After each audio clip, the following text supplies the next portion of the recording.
লীগের তরফে বলা হচ্ছে বটে যে শেখ হাসিনা তো চুজ করেন নাই, শেখ হাসিনা বা আওয়ামী লীগের আয়োজন তো এটা না, এটা বিদেশি সাংবাদিকদের একটা ক্লাবের আয়োজন দিল্লিতে এবং তারা আমন্ত্রিত মাত্র।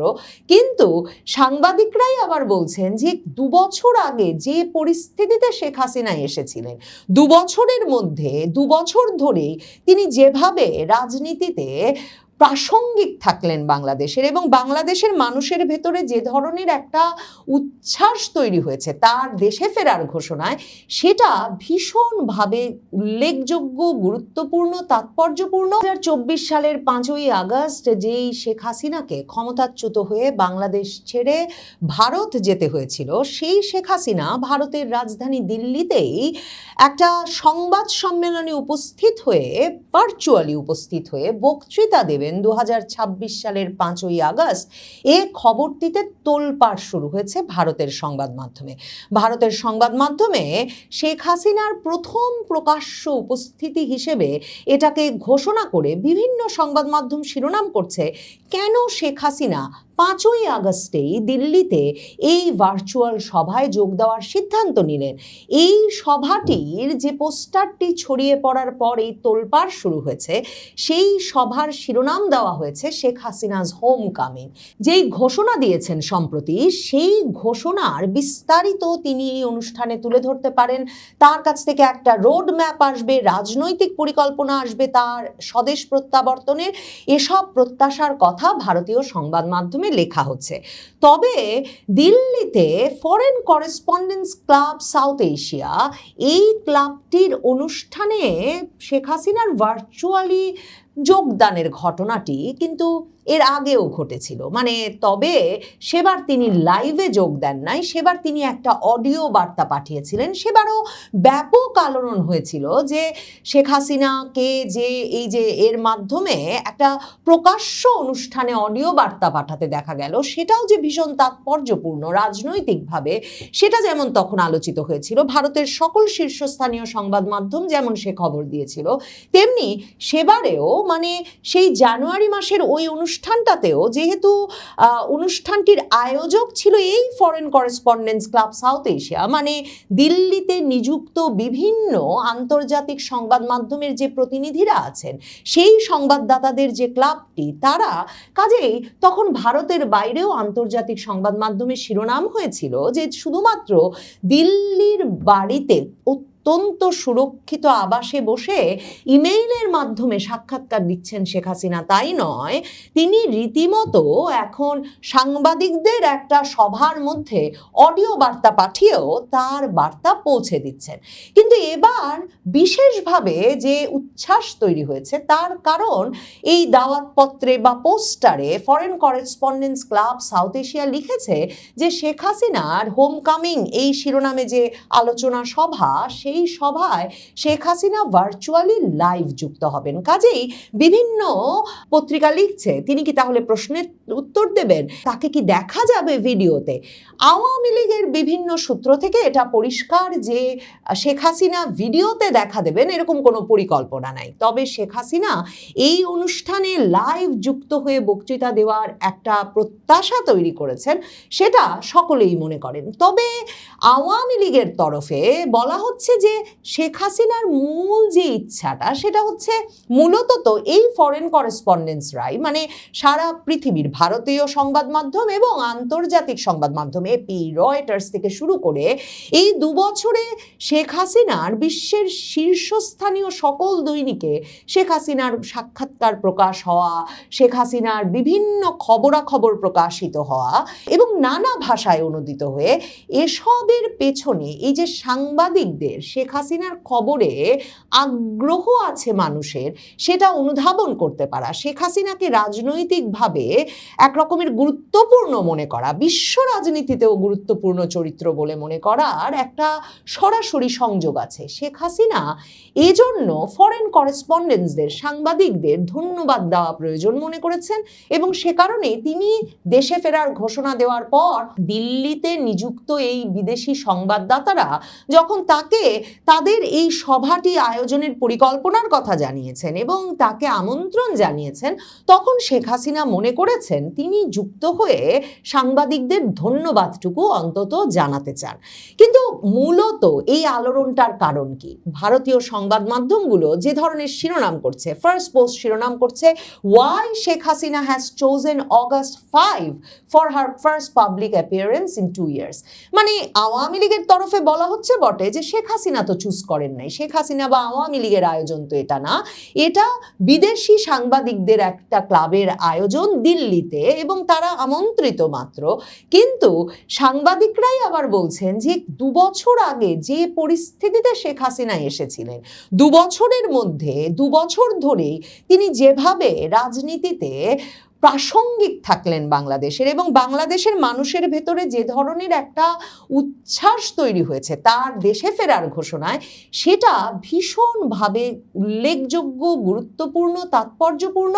এবং শেখ হাসিনা 2024-এর 5ই আগস্ট যে পরিস্থিতিতে দেশ ছেড়েছিলেন আর 2026-এর 5ই আগস্টের আগেই যে পরিস্থিতিতে বাংলাদেশে ফিরে যাওয়ার ঘোষণা দিচ্ছেন, সেখানে তার উপর মৃত্যুদণ্ডের রায় আছে বটে, কিন্তু জনসমর্থনেও যে তিনি ভীষণভাবে শক্তিশালী সেটারও একটা সরাসরি প্রমাণ আছে বটে।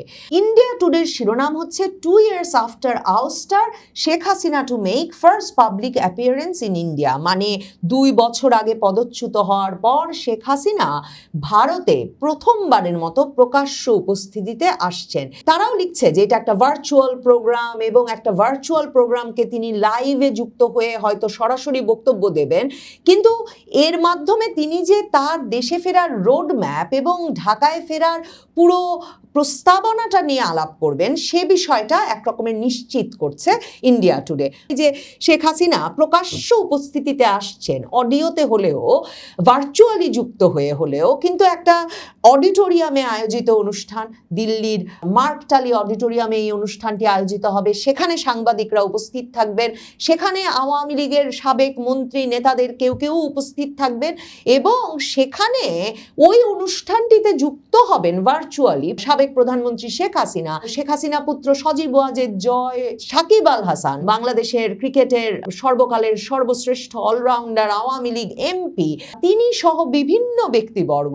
সেই খবরটি দিয়ে তাই ভারতীয় সংবাদ মাধ্যম লিখছে যে এটাই তার প্রথম পাবলিক অ্যাপিয়ারেন্স হতে যাচ্ছে, কারণ শেখ হাসিনা তো বরাবর বক্তব্য দেন দলীয় ফোরামে, দলীয় বিভিন্ন সভায়ও কিন্তু তিনি বক্তব্য দিয়েছেন। মানে পাবলিক অ্যাপিয়ারেন্স যে তারা বলছে তার কারণ হচ্ছে এই যে সাংবাদিকদের উপস্থিতিতে, এবং তিনি লাইভ যুক্ত হচ্ছেন, কিন্তু তিনি কিন্তু দলীয় ফোরামে লাইভে বক্তব্য রাখেন, কিন্তু সেটা সিগন্যাল, টেলিগ্রাম এসব অ্যাপে একরকমের ফোন কনভারসেশনের মতো তার আপনজনদের সাথে, তার দলীয় নেতাকর্মী সহকর্মীদের সাথে। কিন্তু এই যে দলের বাইরে পাবলিক, মানে জনগণ, সাধারণ মানুষের সাথে একটা সংযোগ, যদিও এরা বেশিরভাগই হবেন বিদেশি সাংবাদিক, তাদের সাথে একটা সংযোগ তৈরি করতে তিনি একটা জায়গায় যুক্ত হচ্ছেন। ভারতীয় সংবাদ মাধ্যম বারবার এটা মনে করাচ্ছে এটা তার ফার্স্ট পাবলিক অ্যাপিয়ারেন্স হতে যাচ্ছে 2 বছর আগে পদচ্যুত হওয়ার পর। বাংলাদেশের পত্রিকা মানব জমিন সাহস করেছে ইন্ডিয়া টুডের এই সংবাদটিকে অনুবাদ করে ছেপে দেওয়ার। সেখানে তারা বলছে 5ই আগস্ট প্রকাশ্যে আসছেন শেখ হাসিনা, এবং সেখানে তারা লিখছে যে ইন্ডিয়া টুডে লিখেছে 15 বছর ক্ষমতায় থাকার পর শেখ হাসিনা সরকারের পতন ঘটে, তার সরকার পতনের 2য় বার্ষিকীতে এই অনুষ্ঠানের আয়োজন করা হচ্ছে। ক্ষমতাচ্যুত হওয়ার পর প্রথমবার প্রকাশ্যে আসছেন বাংলাদেশের সাবেক প্রধানমন্ত্রী শেখ হাসিনা। মানবজমিন লিখছে যে এ পর্যন্ত তার একাধিক অডিও বার্তা প্রকাশ পেলেও এবারই প্রথম তিনি প্রকাশ্যে আসছেন 5ই August. Foreign correspondence club of South Asia নয়াদিল্লিতে এ বিষয়ে একটি অনুষ্ঠানের আয়োজন করা হয়েছে, যেখানে নিজের ভবিষ্যৎ এবং বাংলাদেশে তার ফেরার বিষয়ে বক্তব্য রাখবেন বলে জানিয়েছে ভারতের ইন্ডিয়া টুডে পত্রিকাটি। এবং পত্রপত্রিকাগুলো বলছে সন্ধ্যা 6টা থেকে 7:30 পর্যন্ত এই 1.5 ঘন্টা ভারতীয় সময় এই অনুষ্ঠানটি অনুষ্ঠিত হবে। দ্য হিন্দু শিরোনাম করেছে, মানে 5ই আগস্ট শেখ হাসিনার বক্তৃতাটিকে শুধুই যে মানে তিনি আগস্টের 2য় বার্ষিকীতে বক্তব্য রাখছেন সেজন্যই তাৎপর্যপূর্ণ তা নয়। ভারতের অনেক সংবাদ মাধ্যমই সেটা উল্লেখ করেছে বটে, কিন্তু আমি দেখছি দ্য হিন্দু রীতিমতো শিরোনাম করেছে যে Sheikh Hasina to hold pressure on August 5 a month before Tarique Rahman's expected visit. Tarique রহমানের ভারত সফরের একটা আমন্ত্রণ আছে ব্রিক্স সম্মেলনে বিমস্টেক সভাপতি হিসেবে যোগদানের সেপ্টেম্বরের 12-13 তারিখে।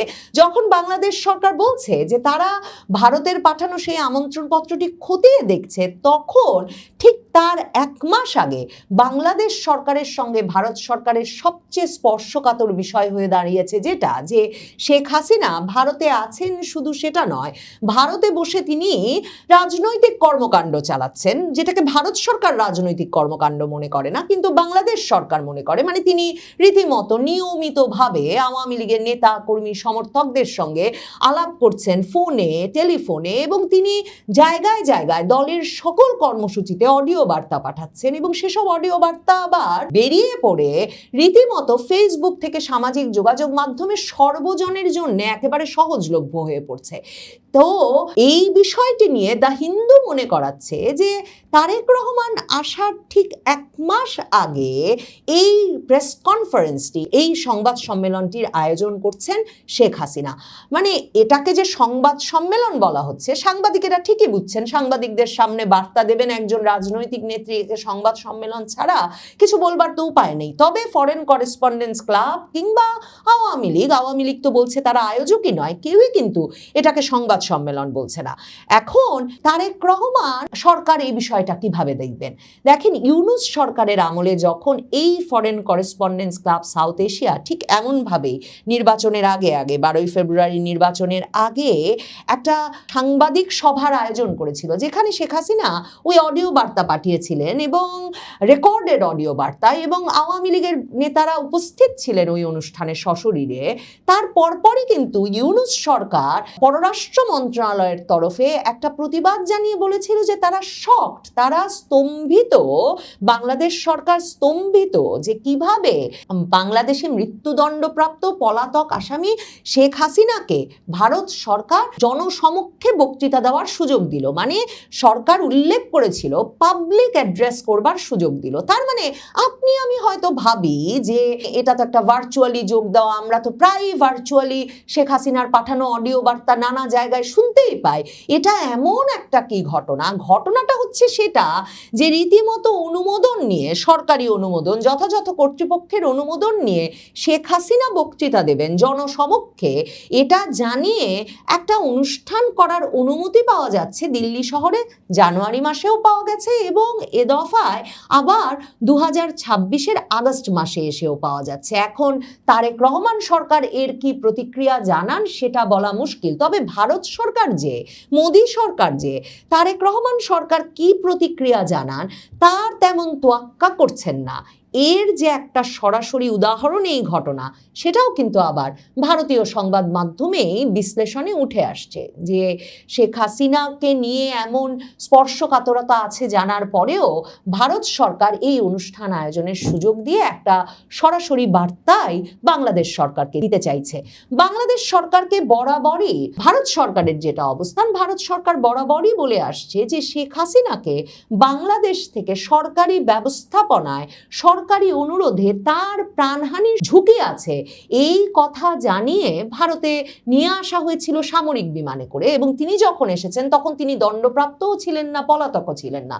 এবং প্রধানমন্ত্রী মোদী, ইউনূস যখন তাকে বিমস্টেক সম্মেলনের ফাঁকে দেখা হওয়ার পর 2025-এর মার্চে অনুরোধ করেছিলেন যে আপনি শেখ হাসিনার কথা বন্ধ করুন, তখন ইউনূসকে জানিয়েছিলেন যে ভারতে সকলেই স্বাধীন সামাজিক যোগাযোগ মাধ্যম ব্যবহারের বিষয়ে, কাজেই শেখ হাসিনা তাদের অতিথি কাউকেই তারা সামাজিক যোগাযোগ মাধ্যম ব্যবহারের বিষয়ে বাধা দান করতে পারেন না।